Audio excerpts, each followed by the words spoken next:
Welcome to the Battle Buddy Podcast with Keith McKeever. Hey everybody, welcome back to another episode of the Battle Buddy Podcast. I've got the Smoking Panda here with me today, a guy with the coolest nickname ever and one of the coolest businesses ever. And this episode is about entrepreneurship and taking that weird, crazy idea that you could have out there about a business, because we all have one every now and then, and actually putting the imperfect action in, taking the steps, making things happen. So without further ado, Joey, go ahead and introduce yourself and tell us a little bit about your story, your military life growing up, military story, stuff like that. Awesome. First off, thank you, Keith, for having us. Really an honor. We love coming on podcasts just like yourself, fellow veterans, just telling the story, getting the word out there. Because you know what, man, you're doing awesome stuff as well, of myself and other veterans that you've had on this podcast. But hello, everyone. My name is Joey Mac, aka the Smoking Panda, located in beautiful New Jersey. I own a cigar business called the Mobile Cigar Lounge, and what we do is we bring the wedding and the private parties, and we bring that cigar beautiful experience to those parties. So our team is all veterans and first responders, and the owners, myself, Patrick, and Miley, we're all veterans ourselves. So we all served in, whether it's in the Marine Corps or Miley, he served in the Army in Afghanistan. So I mean, we'll dive right into it. But yeah, 6 years in the Marine Corps. It was an 0311, 11 Bravo for my Army brothers and sisters there. But it was a great time, good stuff. Stationed here with 225 Golf Company, 4th Marine Division, went Iraq 0809, and did some ATs over at Mongolia and in Norway. So for those 6 years, I got to travel in 3 different countries. So that was a good time. That's awesome.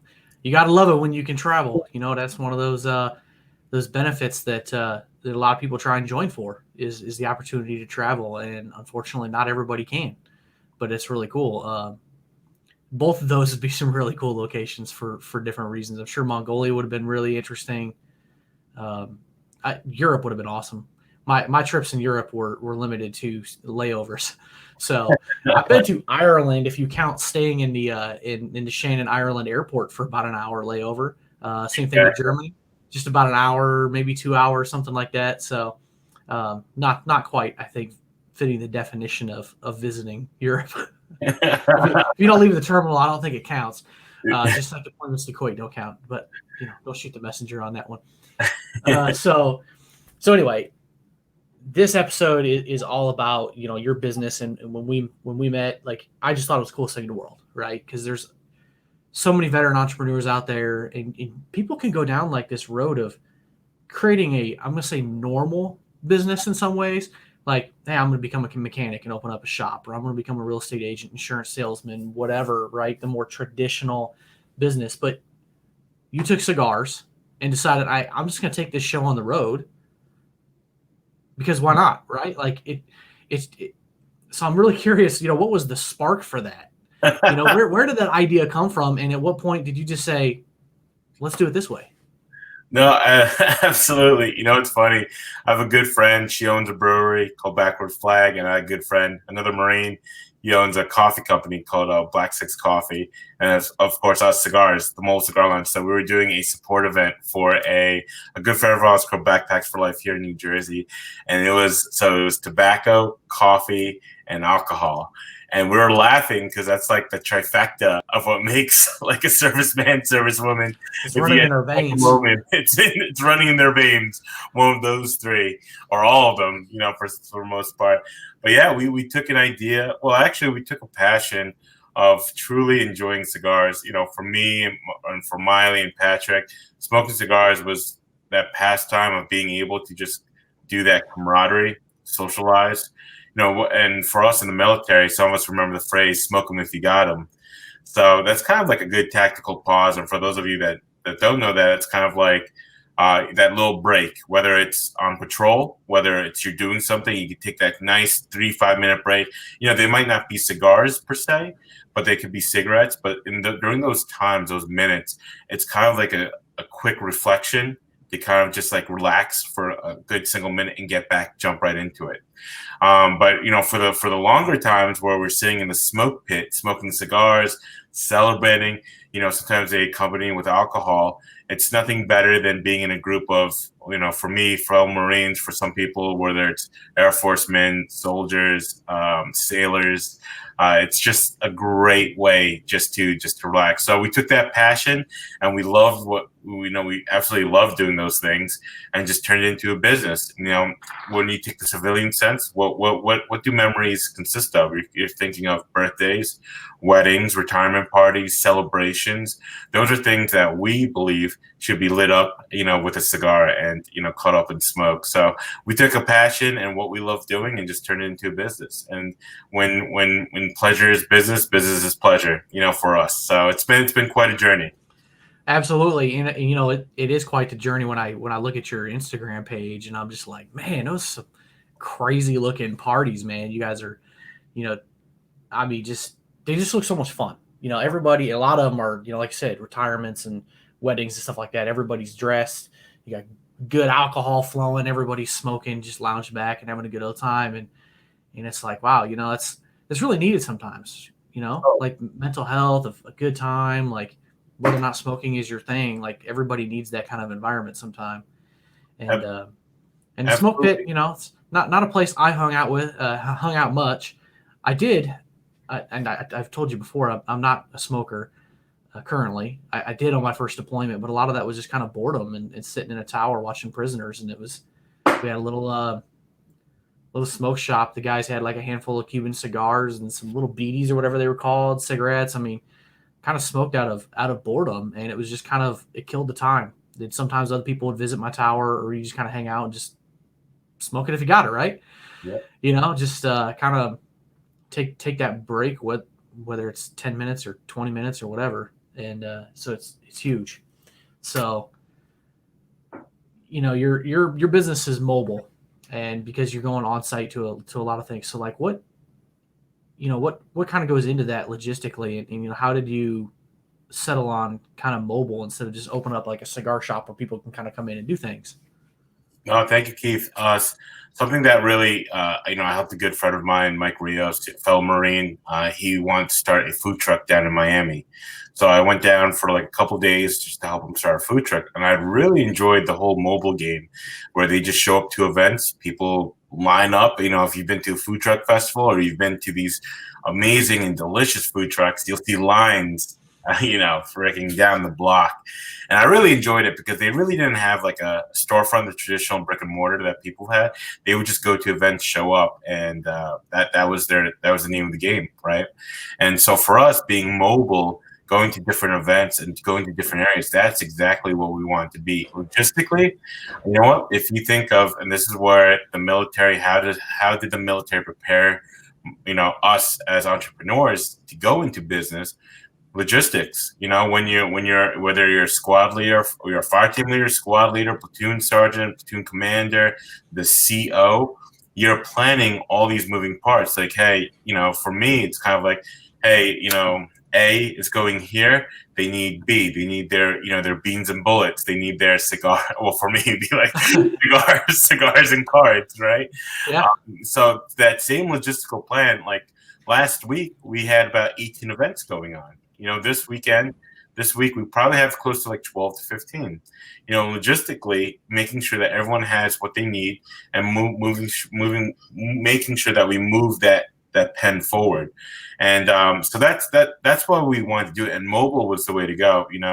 Anyone that's following us, I was just in April. I was just in Las Vegas, for a wedding, Kentucky Derby over in Kentucky a couple weeks ago, and just getting back in Miami last week because we had a wedding. So mobile actually kept us and really went to our favor during COVID as well. So, unbeknownst to us when we started this business, a little under 3 years ago, it'll be 3 years in September, the mobile game was where it was at, where we could be in different locations and show up and create that experience. And that's what really made us successful. Yeah, it makes perfect sense when you stop and think about it, because you could have a brick and mortar and have the expensive brick and mortar. And yeah, you could have a lot of cigars in there. There's a lot of different things you could do, but you don't take it anywhere. And so, as I think about your business, I'm like, it makes so much perfect sense. And I would challenge other people who are entrepreneurs out there, whatever your idea is, don't discredit the idea of taking things on the road. I mean, you got a little bit of logistics involved, right? You got to figure out what to take, and all those different things, but you can really kind of limit your overhead from a business owner perspective. You don't have to have the brick and mortar. All you got to have reliable transportation, know where you're going, and know what you need to take with you, right? Absolutely. And handle the payments and do all that business fun stuff. But it's a really creative way, and I'm not surprised that you guys have had a lot of success over this last year. And the great thing is, Keith, we don't have to use like old government technology. We could use things like Google Calendar, Google Excel spreadsheet. That's just logistically, and then just mailing whatever needs to get mailed to my Southern team or wherever. It's just logistically, it's just so much easier, and it just makes more sense. And especially when we talk about passing through COVID, I know pivoting was a big thing, especially in the entrepreneurship community. I mean, we did about 197 events last year in COVID. And this year we're probably going to do around 450. Like, we're about to break 400 in the next couple of days. But I'm going to cap it because we're still looking for a few good men and women to keep us going. But, that just shows that, being mobile, and we're in the event industry, living in New Jersey, we were one of the first states that shut down during this whole COVID crisis. And, being in the event and wedding industry, everyone knows where big weddings, especially when we talk about New Jersey, you think about these big Italian, huge Spanish, Italian weddings where there's over 150, 200 people now being crushed just because of the pandemic. We had to find out different ways on how to keep our company going and kind of like keep the flow going. But, we planted those seeds a year ago and things are going well now. Yeah, no, there's a lot of pivoting that had to do for a lot of people in the service industry, but especially the event industry. Like, I think I told you once that my wife is a makeup artist. Correct. And she, does X amount of weddings per year. Well, last year, a ton of them were getting canceled here in the Midwest. And they were just, people were just like, okay, I'm just going to err on the side of caution. If I can't have a party with 50 people and I want 200, and 50 is my max, well, like, I don't want to do it. So they'll just, a lot of people just said, I'm just going to wait a year or two. And she is beyond busy this year with makeup stuff for weddings. And it's crazy. But, some people, some events still have to go on, and that's awesome. And, that's a lot of planning. But what I am curious, because you kind of walked right into it, unique challenges. So what kind of unique challenges have you guys had specifically in this last year with COVID? Like, how have you had to change your plans or adjust? You know what? And changing plans, adjusting, going right, going back. How did the military prepare us for this? Murphy's Law, right? You think a plan's going to go, things are going to go right, but all of a sudden, a wrench gets thrown in or something happens, or, the door that was supposed to be there is not there, right? So for us, it was just continuously pivoting. I'll just use the word continuously pivoting every day, and not looking at those as problems, but finding solutions right away and finding out those challenges. Because immediately, one of the first big challenges, right, that we have no control over is like the mandate. Back in April, May, no parties whatsoever. Then slowly 25 and under outdoors. So most of my experiences were based on like these huge weddings, but we never had something small. So we're like, let's create a smaller package where they could have a cigar roller there, a couple cigars and a 2-hour experience for like, these birthdays. And we did so many of them. And what we did was we made sure that, we got a lot of their feedback. We thanked them. I'm like, hey, it would mean a lot if you could not keep us a secret and share us with the world, Absolutely. And that's, we started off with maybe like 40 or 50, Google reviews. Now we're approaching almost 175 Google reviews. And that's a big thing. But those were a lot of people and a lot of our supporters that helped us. So that's just one of the challenges that we had. Especially as an entrepreneur, you go through different levels of challenges. One of them right now is we're turning down business because we don't have enough people. We're training new people to get into the flow of things. But that's one of our challenges. And I think we've from beginning to now there have been all sorts of challenges, but that's what makes it fun, Keith. I think finding the solutions, making it work. It's kind of like the fun, creative piece of being an entrepreneur. And for us being as military, as veterans, that it's in our blood, it's in our DNA, especially when you started, be supervising junior enlisted or whoever that you need to make sure things needed to happen. I think those skills that we learned really did help. And for us, it like really did help. Really did help. Yeah, that is I guess you could say a soft skill that the people learn in the military and they don't realize that they have. And I think that's why a lot of vets end up, as entrepreneurs, because we're used to looking at a problem or situation, either one. And you look at it and you're like, okay, well, we're going to have to go attack this location. And we're going to do it this way. And you guys are going to be over here and you're over here, and you plan all these different things out and you plan every single detail and then, like you said, the wrench gets thrown in, here's your FUBAR moment. Yes. And now you have to adjust on the fly instantly. And it's like, okay, all of a sudden I don't need you over here. Now I need you here. And you're going to do this, you're going to do that, whatever the case may be. And so you just have to kind of adjust and like fix the problems, right? You got to wear multiple hats. Personnel, logistics, all kinds of things, and it's kind of in our brain to be kind of like consciously aware of what's going on, situational awareness, and looking for those weaknesses. Correct. And that's all they really are in business is weaknesses and an opportunity to fix them. You see me? Yeah. Yep, I got you. Yeah. Me and my good buddy, he's an entrepreneur. He's not a veteran, but I have a good circle of entrepreneurs that I kind of like talk to, and we're like, in its rawness, an entrepreneur should be able to, one, find a solution quickly, right, for all the challenges, and learn how to put fires quickly, right? I think that's just with any situation, right? Logistics. Oh man, they didn't get their 25. What are we going to do? Okay, we're just going to do A, B, and C to make it happen, or where you're dealing with the clients, the client's not happy with this thing. What can we do? Let's figure it out. Putting out those fires quickly, I think is what makes any entrepreneur successful. Those two basic things in its rawness is, hey, you could problem solve. Because entrepreneurship, there should be a t-shirt. I'm an entrepreneur. That means I'm a problem solver.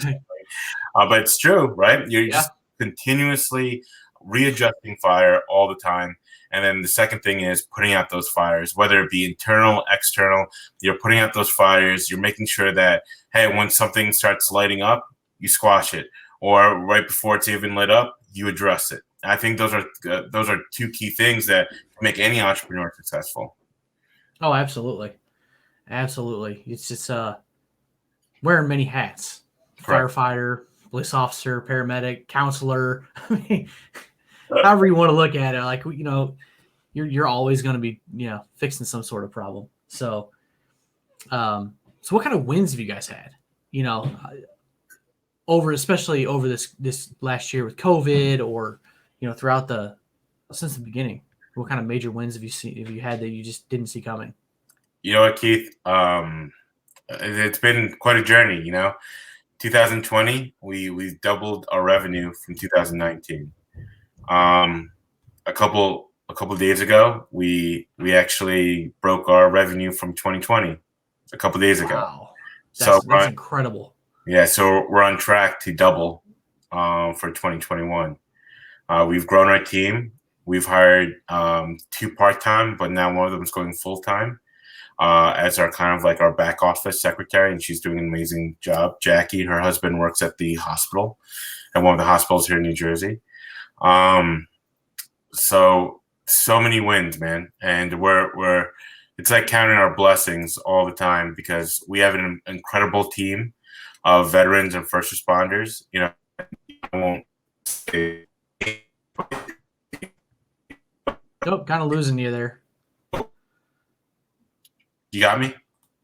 So weird. Yep, I think you're back now. Here we go. We have a couple of veterans and first responders on the team that, thank us that this is something that they've been looking for, where they feel like they're back in the military, besides all the BS and stuff. I'm like, at least we don't have to like tell you to PT or to do a 20K hump or something. But they feel like they're back because the camaraderie between those lines, whether you're a firefighter, you're red, blue, or green, I mean, those lines are like, the same in my eyes. So we have so many wins, man, but those are our major wins, and traveling, people are booking us from Delaware to the tri-state area to the far reaches of Pennsylvania to just flying into Miami, going, looking to expand down there, flying to Las Vegas. So for us, being coming into our third year, we're doing very well. I credit it a lot to my partners and to our team, and a lot to our supporters and family members, because without them, we wouldn't be where we are today. So I would say those are a lot of our wins. But for us, it's just being alive, keep trucking, growing bigger, better, and stronger. I think those are a lot of good things that we're looking at. Awesome. And I bet you were really devastated when you got the word that you needed to go to Las Vegas or Miami, right? To attend some parties and work. It must have been really hard for you to get on the plane and go do that. Man, there's so many like wins that we've had, like me and my partners, like 2018, 2019, myself, Patrick, and Miley probably did almost every event. We were at every event, and these were longer. These were like 8-10 hour events. Now we're going to weddings. They're like 2-3 hour events in total. And I remember one time us three were sitting by, my kitchen table, and we were just going over like expansion and stuff like that. And I look over to them. I'm like, guys, we have like 6 events going on right now, and none of us are at them.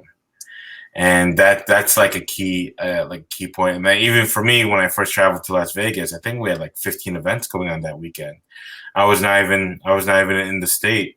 Logistically, successful. And what's great about working with a team of veterans, and I mean, were there hiccups? Absolutely, but guess what? They just freaking kill. Like one of our guys is like, hey man, he didn't have like the cutter or something, but he just adapted and overcame. He uses what's called the chaveta and started poking holes and making things, but they enjoyed it because it was like a punch. So it's kind of like you do a thing. But you know what? They're such great and amazing team members, right? That they really go into it, and they're like, I don't want to let the team down. And that's the kind of mentality that we have, and that's how we feel. We do a lot of team get-togethers where woe is us that we have to drink whiskey, cigars, and like, or like, but that's our culture, right? Man, you shouldn't have any problem recruiting people. Yeah, jeez. I know, right? But it's just a great culture, and those guys are awesome to work with, and we have a great team chat. And man, on the weekends, that thing fills up with pictures because everyone's just showing off where they're at, what they're smoking. They're taking pictures of the bride and the groom smoking our cigars. So the synergy that we have, even though we're about like 15, it's a beautiful thing. But when you have that type of synergy, the business is going to grow like tremendously. It's going to grow organically as well. So that's what we've been looking at. Yeah, that's always the best. That's I think much stronger foundation to kind of grow organically. And you said something that's going to kind of take me off my list of questions. I kind of had some questions and points I wanted to bring out, but you said you had a point where you're sitting at your table and you realize the 3 of you weren't working events. Yeah. I think something I struggle with sometimes is delegating things. I know a lot of business owners do. They kind of want that control of having their hand in the day-to-day operation. So how have you guys kind of overcame that, that kind of natural pull to like be involved and just kind of pull back and say, you know what, our employees are handling this and we're in good hands because they're out there doing what they need to do. Because I know it's not an easy, natural thing for a lot of business owners. No, absolutely. It's something I learned in the military, in the Marine Corps. You can delegate authority. You cannot delegate responsibility, right? So you have our team members where they come in, they represent the company. But ultimately, if something goes wrong, it's on the mobiles. It's on them. It's on us as the company. So when Miley, Patrick, and I sat down and we created an SOP. Like, we have an SOP, we have our code of conduct, and Miley goes over with each team member that comes onboarding. It's not like, hey, here you go. All right, you're good, man. Yeah, No, just go do it. yeah, that we, as a military, right? You want to make sure that you understand, and so that if God forbid something goes wrong or they do something that they're not supposed to do, we'll be like, hey man, we went over this. Not like did we go over this? But we went over this. So I think setting the parameters of being able to, but when you're working with vets and first responders, it's just so much easier because they get it. I was just going to ask if that makes it a lot easier because the mentality is already there. They're halfway there. Easier, Keith, so much easier. They understand. We go over the SOP, they start laughing. Oh, we got an SOP? Yeah, absolutely, my man.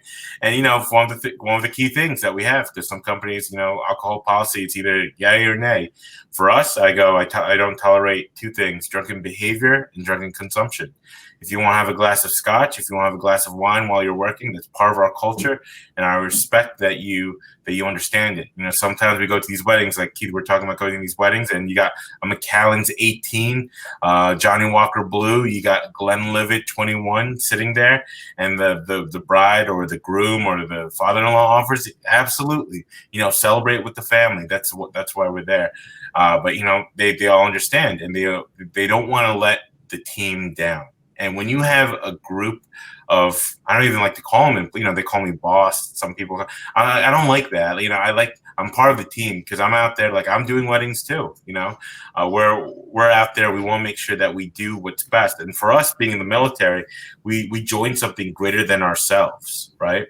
So when they join our team, they're like, hey, listen, I represent the company. Like, it's not just, it's just not Keith. It's just not Smoking Panda. It's like the Mobile Cigar Lounge. Like, if they ever hire us ever again, the quality, the customer service, the opportunity for that experience, bar none, is always consistent in each basis. And I think that's what makes it fun and makes it creative, is just doing those things. And that, I guess that's where we find ourselves very successful right now, is because that's what we promise and that's what we deliver. And are there times where there's some hiccups? Absolutely, but same thing. Address the fire, admit and move forward and create that solution. Right? It's an opportunity to learn too. Absolutely. You learn from every failure or hiccup, whatever you want to call it.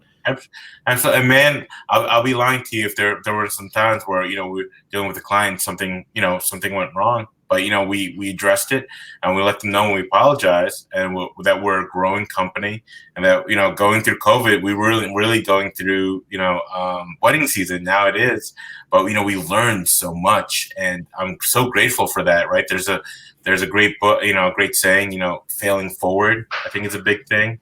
And something in the Navy, in the Marines, it's like calm seas never made experienced sailors. And I always take that. I want to get that tattooed somewhere on me, because that's such a great quote of just being able to, man, calm seas don't make you. It's when those storms, those dark times where it's just like, man, like what should I be doing? I think that's where people grow and get out of that. So I think that's doing some imperfect action. I think you're in the Entrepreneur tribe as well on Facebook. And I mean, I've got the Humble Alpha Veteran Empowerment shirt on today.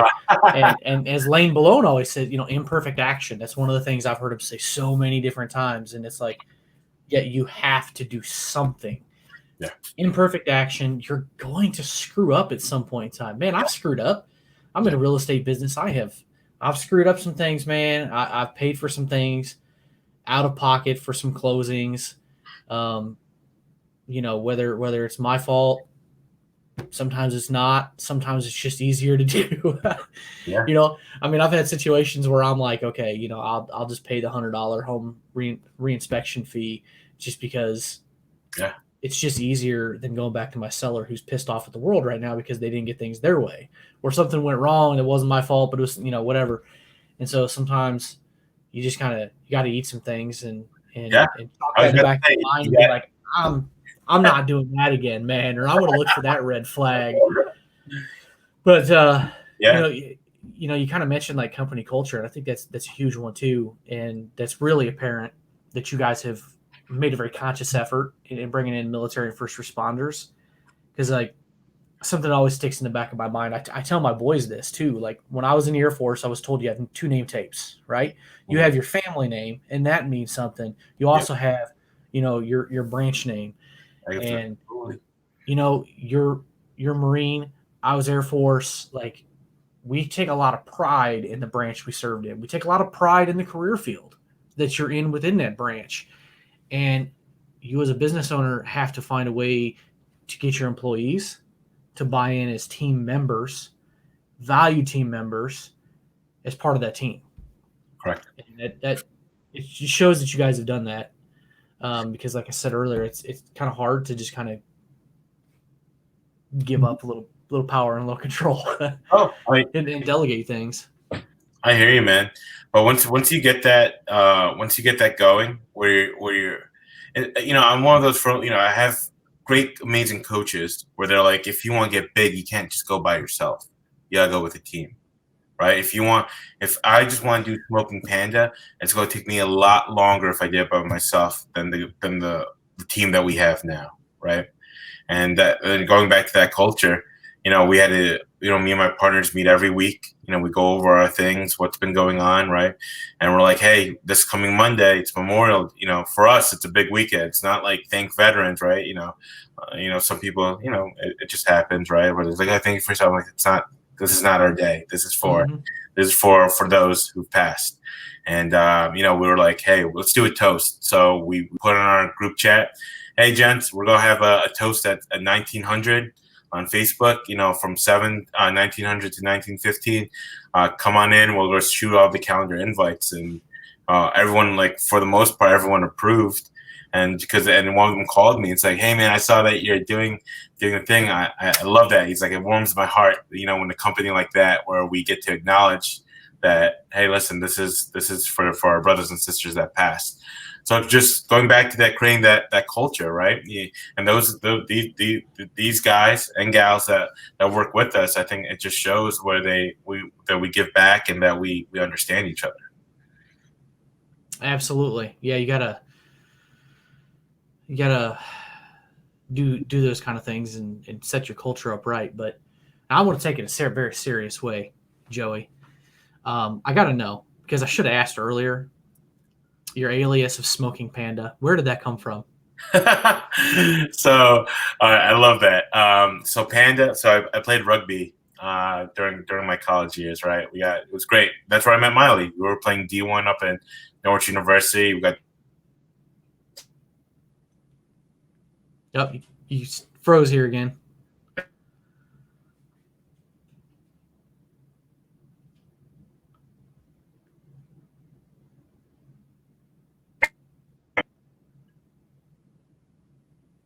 Yep, you're still frozen.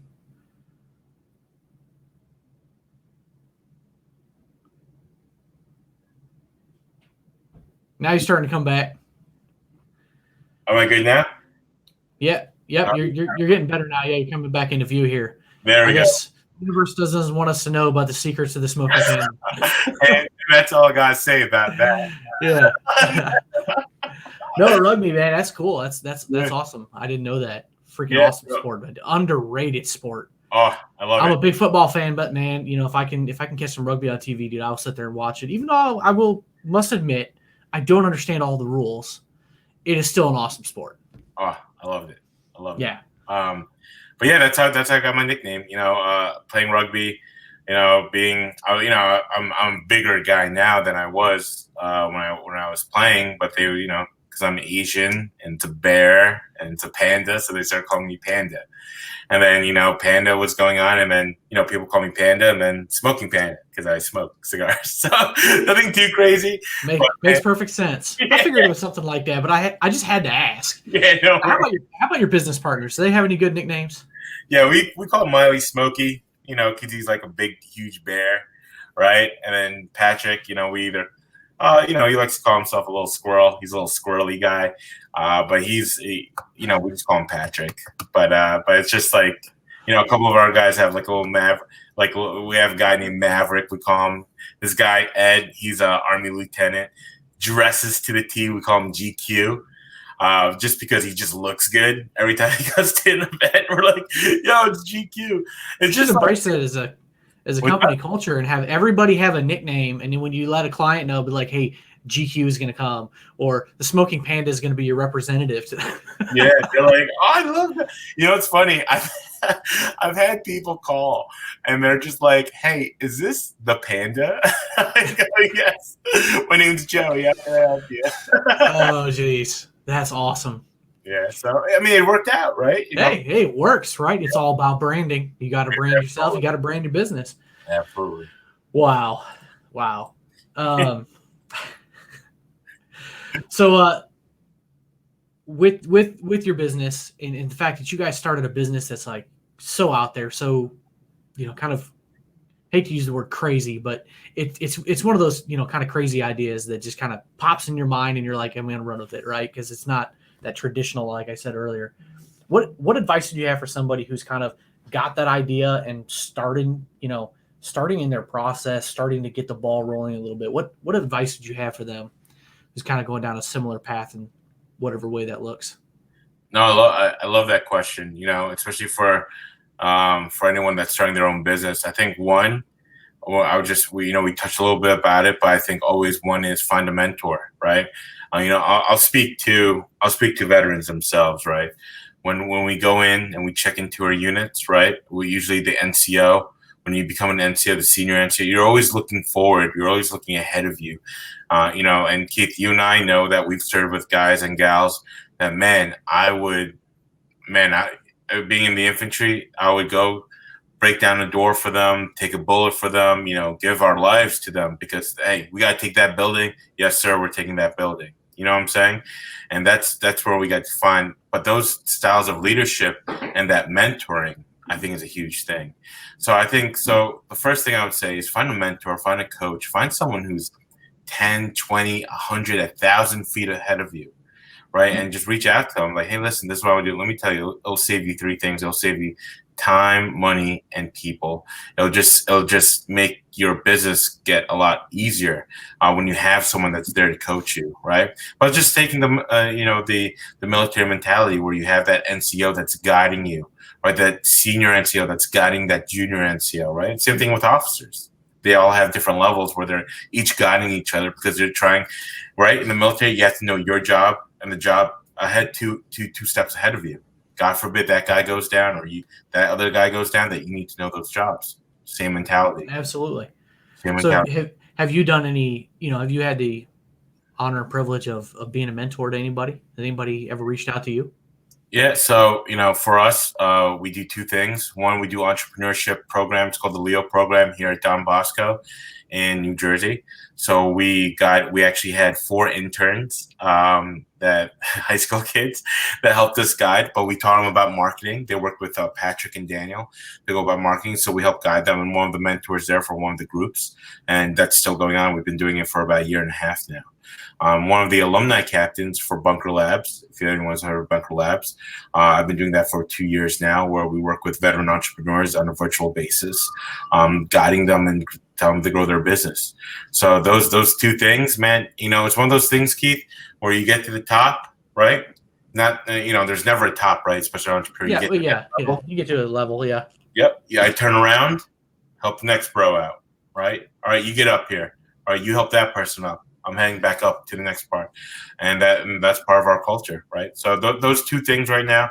So the high school level, right, teaching our young men, because it's Don Bosco's old boys school, young men right now how to become entrepreneurs, and also our brothers and sisters of veterans that are learning to become, and spouses as well, because Bunker Labs accepts spouses. We do mentorship programs, stuff with them too. So those are the 2 programs that we. The Bunker Labs stuff is pretty cool. We had a Bunker Labs event here in Peoria, Illinois, maybe 1.5 years, 2 years ago, and I went to it. Small little thing, but it's really cool. Just to meet some other veteran business owners, in the community that I didn't know before, and I'm like, man, this stuff needs to happen on a local basis a lot more often, because there's a lot more people than that are just barely outside of your network, and I'm sure it's a little easier in my area, much smaller population wise than the New York, New Jersey areas and stuff like that, but that's a really cool thing to do. and it's awesome to be a mentor because I never considered myself one, but I signed up. I was a Veterati, and then Oh yeah. signed up in Facebook group, right? Like sign up to be a mentor, and I never expected anybody to reach out, and I just put, hey, just real estate, right? Because that's the industry I'm in, and I've had 2 or 3 people reach out to me, and it's been a really cool experience to just have somebody who's thinking about that as a career choice and just be honest with them and be like, here's what you need to know before you dive in with both feet, right? Arm yourself with as much information and you can do things at least from an educated perspective without just diving in and not seeing what's in front of you. So that's really cool. And just go back, Keith. You're saying that person time, right? With all the stuff, money, because I'm sure there's things that are like, oh, should I spend money on this compared to this? Like, nah, bro, just do this, right? Yeah. People, like developing those relationships with people. That's why I would say time, money, and people are those 3 things that if you have a coach, and I've always had a coach for the most part of my life, whether it's through sports, through music, I've always had a coach in my life. And I think that's a very important thing. Someone who's ahead of you that can help guide you through this thing called life, whether it's, business or family or whatever. So I would say that would be like the number 1 thing is find a mentor. And I think number 2 would be put your ego in your back pocket. I always tell veterans, I'm a vet myself, so I don't mind it. I get our civilian counterparts. Say it like it is. Yeah. Yeah. I'm like, no one owes us anything. We gotta do what we gotta do. Right. Are there opportunities and doors for us that are open? Absolutely. But guess who has to walk through those doors? Guess who has to pay those bills?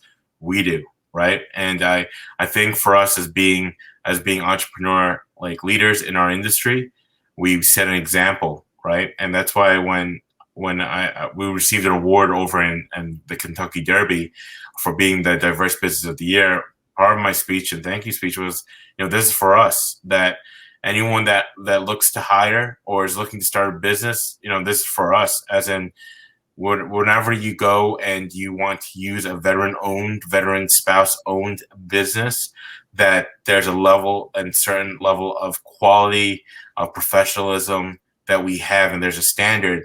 But because of that award, this is for all of us. This is a win for all of us because we do great as entrepreneurs.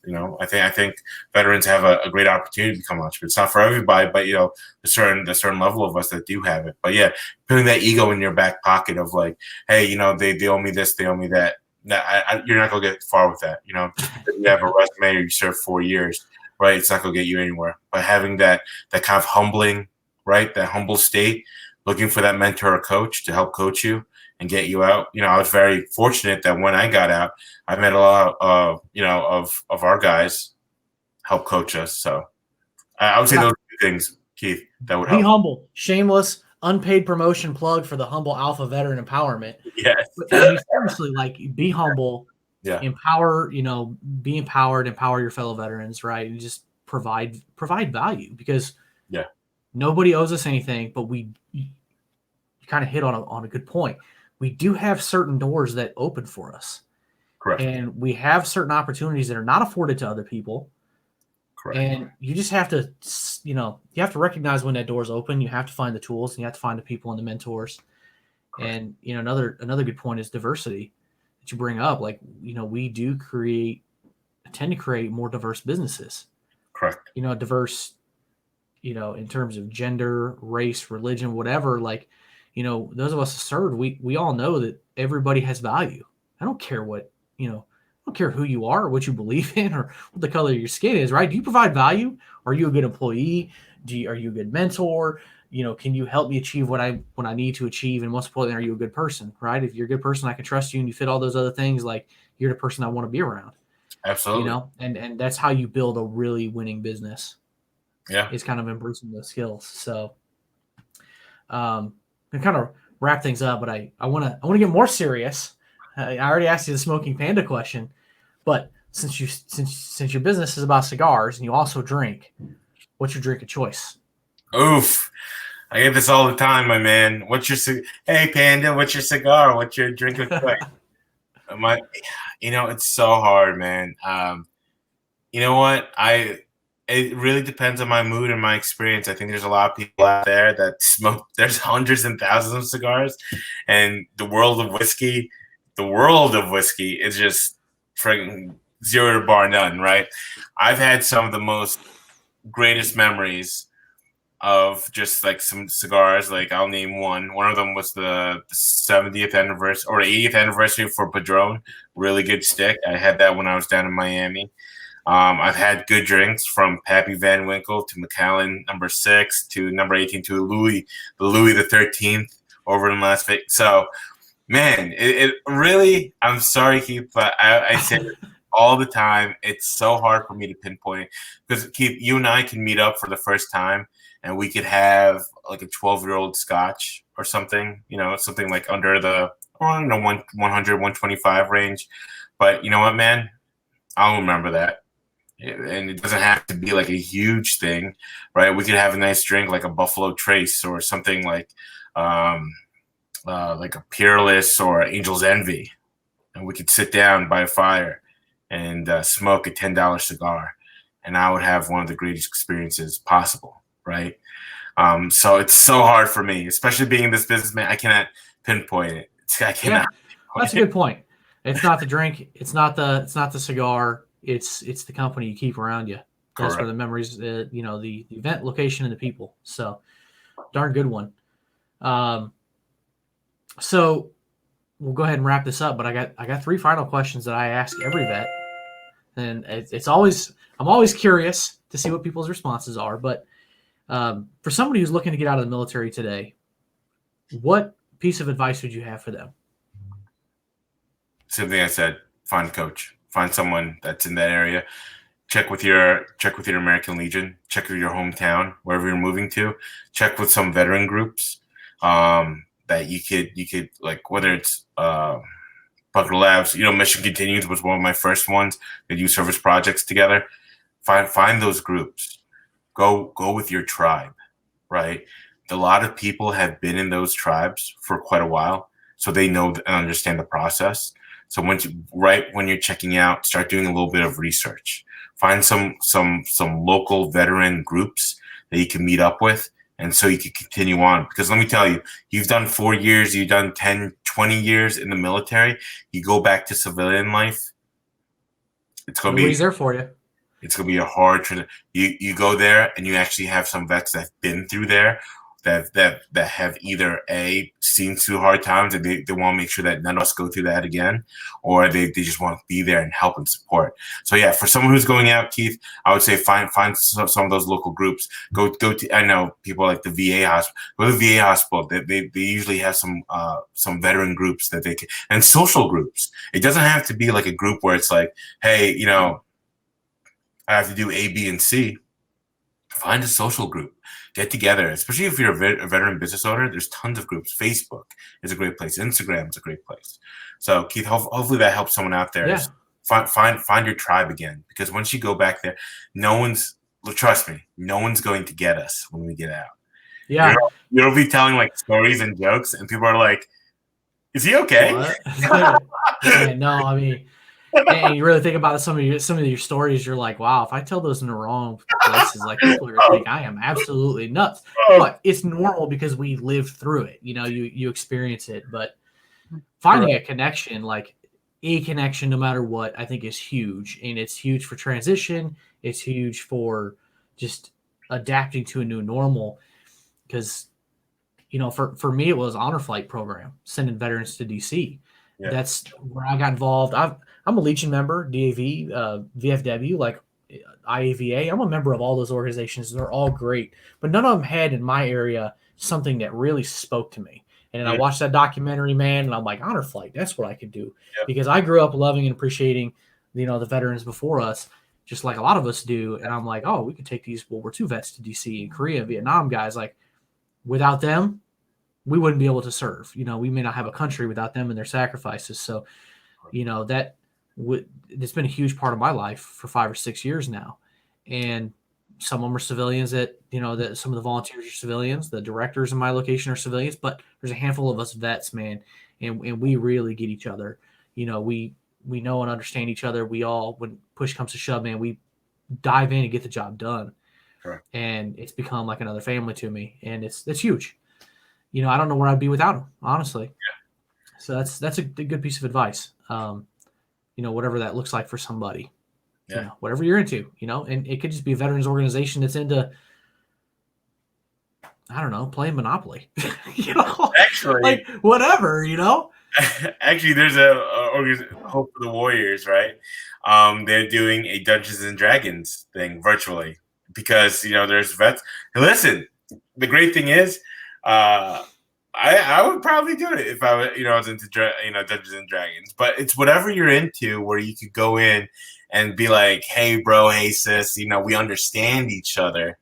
And like, we have this passion, this hobby that intertwines.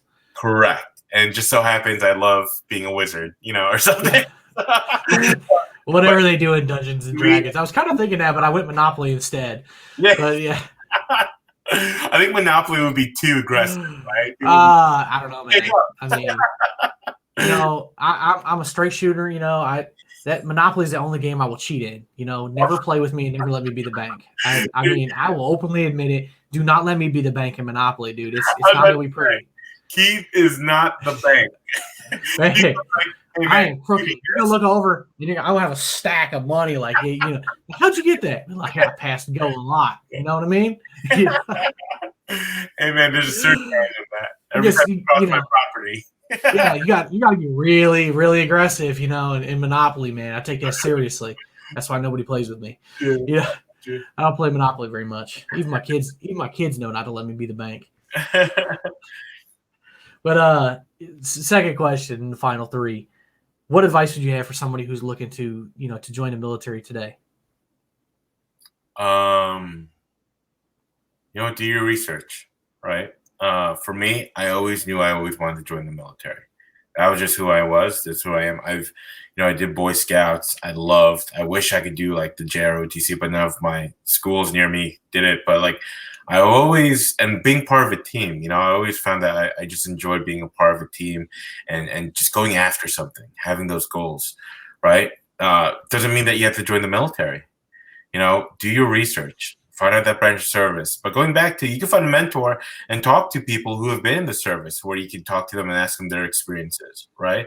You know, the recruiters obviously will give you the sizzle, right? It's like, hey, you get to travel the world and everything like that. You get to, you know, for the Marines, you get to find these dragons and you get to slay them, but you get this sweet uniform. But I always say, do your research. You know, each branch offers a different culture. Right, even though we have a fundamental culture of being in the United States Armed Forces, there's a culture in each branch, and it's the most funniest thing in the world. I know, you could slay dragons and have a sweet uniform, where you could look like a bus driver. You know, choose your, you know, a bus driver with a really sweet dorm room and surf and turf night. So choose very carefully. Oh my god, what do you want?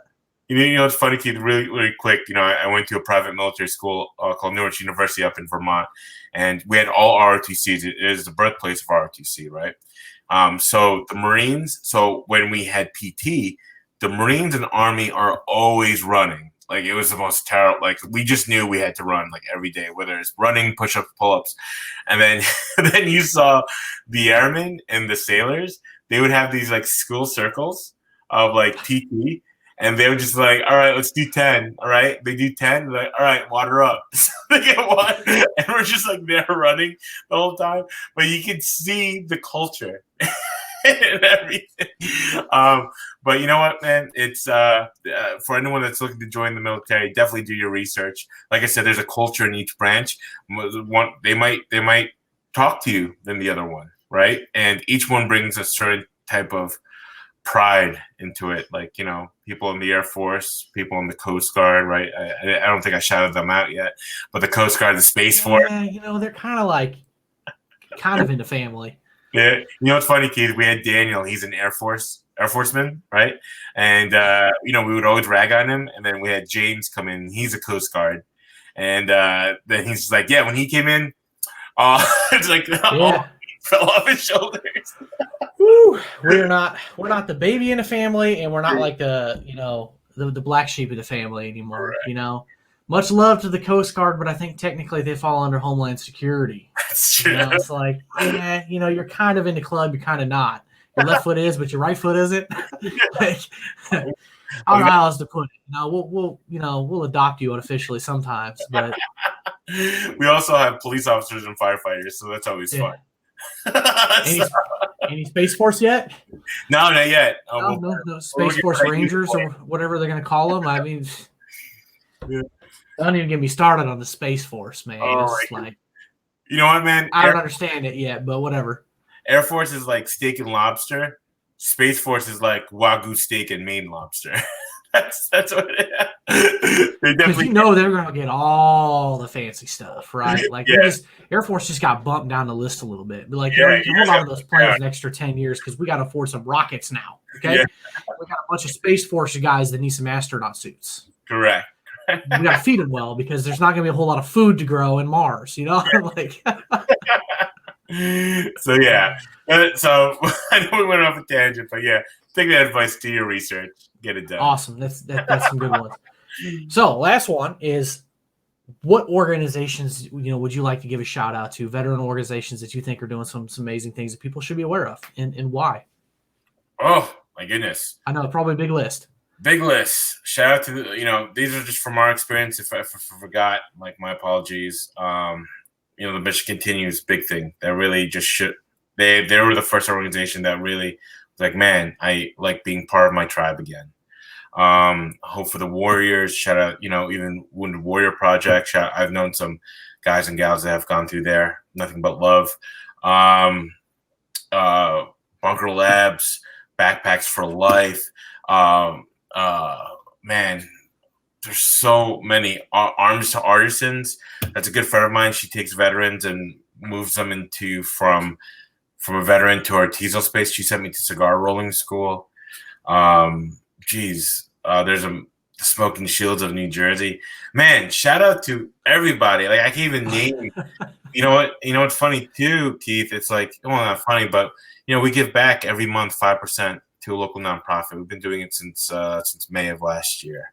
Right, even though we were going through some hard times, going through COVID and wasn't doing much, we still give back 5%. But every month we're donating to a local nonprofit every month. And last month we gave it to Backpacks for Life. We gave them around almost over $2,000.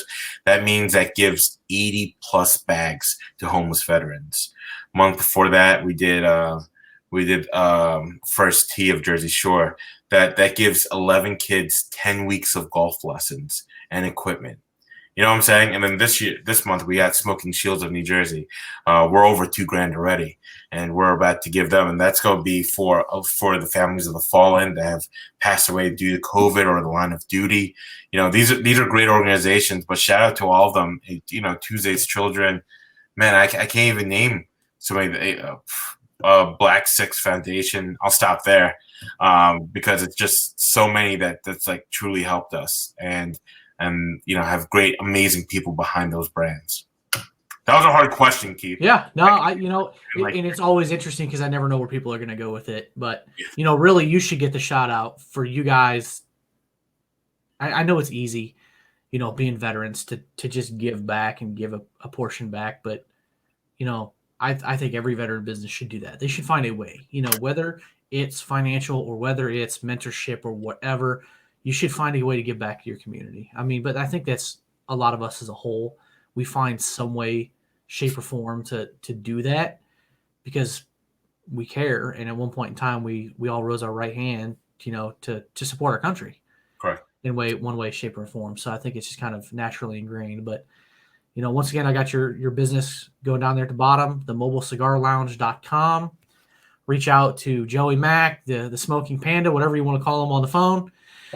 He'll take care of all your cigar needs for all those weddings. Don't do it. Don't get married. I mean, I didn't say that out loud, did I? hope the podcast didn't pick that up. No, just kidding. Marriage is an amazing thing. Everybody should get married, and you should have cigars at your wedding. But in all seriousness, Joey, I appreciate you for coming on the podcast, man. I've been looking forward to connecting with you and talking about your business because it's so unique. It's so special. You're doing something that's just makes so much sense when you think about it. But it's like, hey, I don't know why that wasn't a thing a long, long time ago. cigars and drinks at parties. Like it just makes too much sense. So appreciate it. Appreciate you coming on, sharing some wisdom. People, go ahead. What's your, I don't have it scrolling here, but what's your Instagram? And I know you're on Clubhouse and stuff too. Where else can people reach you? Yeah, if you want to find us on Clubhouse, I'm at Cigar Roller, Facebook, Instagram, at the Mobile Cigar Lounge. If you want to look us on Twitter, TMCL _NJ, Pinterest, the Mobile Cigar Lounge, OnlyFans. It's our, no, I'm just kidding. I'm thinking of making one. Bro, Keith.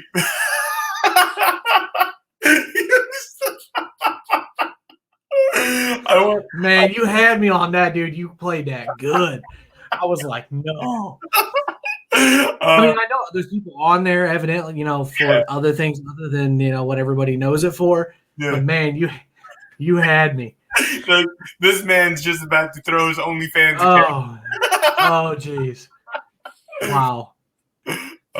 We'll talk because I'm thinking of making one, but not for that reason, but for like funny reasons. Oh man, that's the best laugh I've had on my podcast yet, Joey. I give you a good one. I don't even consider myself gullible, dude, but I totally bit that one, dude. I bit that hook hard. I love it, man. Oh, check us out, the Mobile Cigar Lounge. Have us at your next. Awesome. I'm gonna drop you back in here and into the background and play a little outro. So hang on, we'll chat here in a minute. Thanks everybody for tuning into the podcast.